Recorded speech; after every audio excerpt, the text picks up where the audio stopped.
Para estabilizar la región y restaurar la democracia, debemos cortar el germen autoritario enraizado en Cuba y Venezuela.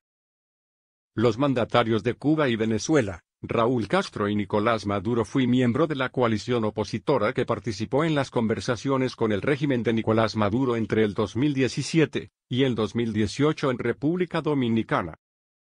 Durante más de un año intentamos llegar a un acuerdo que pusiera fin a la profundización del caos en Venezuela.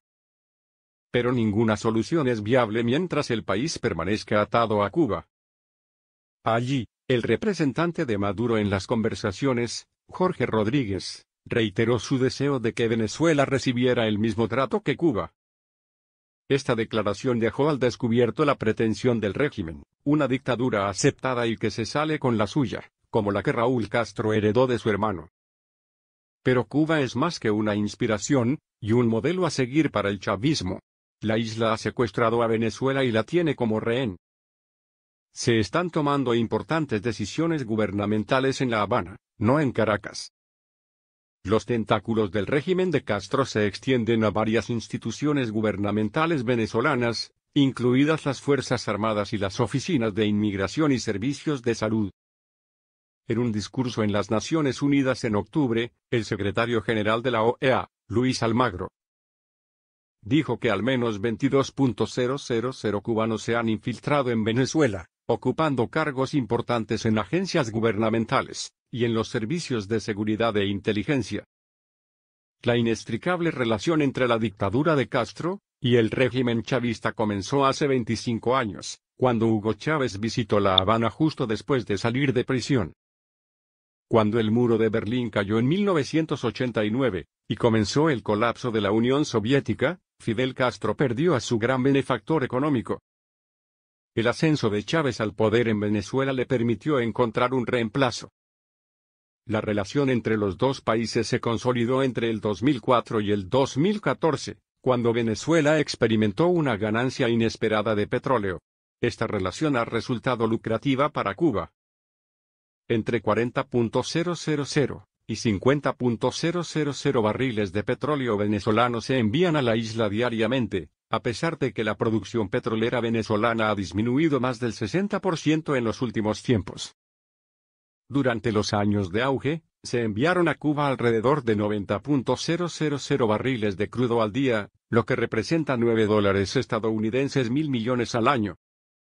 Algunos estiman que durante casi 15 años Venezuela ha subsidiado $35 estadounidenses mil millones en petróleo a Cuba. El país se endeudó aún más cuando Maduro compró $440 millones estadounidenses en crudo extranjero, y lo envió a Cuba entre el 2017 y el 2018. El problema, por lo tanto, no es una invasión potencial de Venezuela por parte de una potencia extranjera. Durante más de una década, Cuba ha sido un parásito que nos ha despojado de nuestros recursos. Pero a diferencia de Cuba, no somos una isla. Tenemos fronteras terrestres, y nuestra tragedia se ha extendido por toda la región, agregando presión a los países vecinos.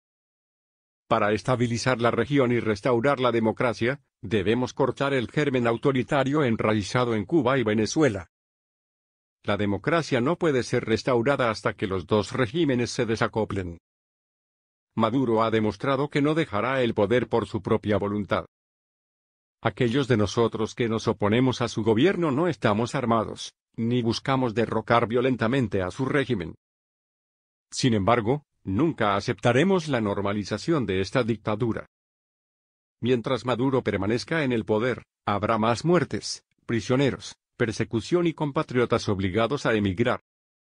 La comunidad internacional ha agotado su arsenal diplomático porque no hay precedentes en América Latina para una situación similar a la de Venezuela.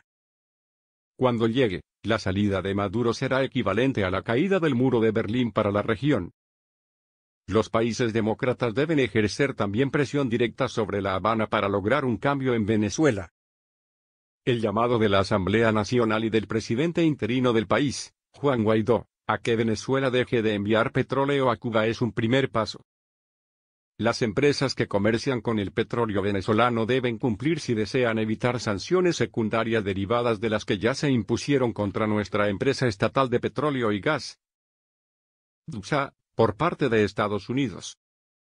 Por su parte, el Grupo de Lima debe garantizar que se lleven a cabo investigaciones previamente acordadas sobre corrupción y violaciones de los derechos humanos, que podrían involucrar a ciudadanos de sus países, así como a venezolanos y cubanos. Finalmente, la izquierda internacional debe entender que los venezolanos no son víctimas de una sola dictadura, sino de dos, la de Maduro y la de Cuba.